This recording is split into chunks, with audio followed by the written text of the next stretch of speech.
So what I really appreciate about UITM is that the transition from regular teaching to remote teaching was very, very smooth. That means that when Ministry of Higher Education and Science announced that universities should remain closed, the transition for us was very easy because we already had a platform which we could use. Not only that, we did not have to start using that platform from the beginning because it was in use for the whole time.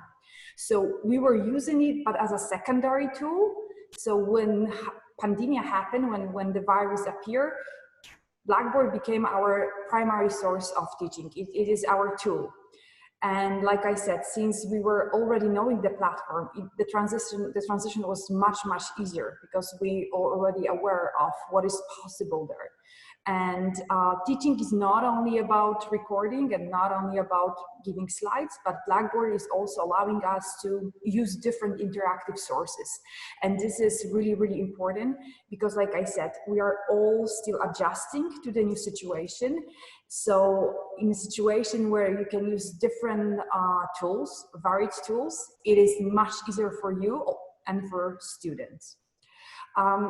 What I really observed is that teaching with camera goes easier when they do not see me. So when there are just slides, I really get a feeling that they treat class as a podcast.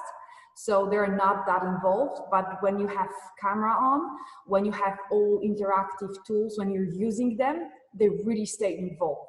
And they are also very satisfied with the level of teaching. So of course that funny situation happened, especially at the beginning. So quite often students forget to turn off their mic. So I've heard everything what was going on in the background. So they had their children disrupting, or their pets, or they were arguing with their partners. So there was just a little reminder for them that, like, please turn off your mic before the class. And if you really want to give the answer, just raise your hand, because the platform Blackboard actually makes it possible that you see that student is raising his or her hand and that you can give a voice to a student.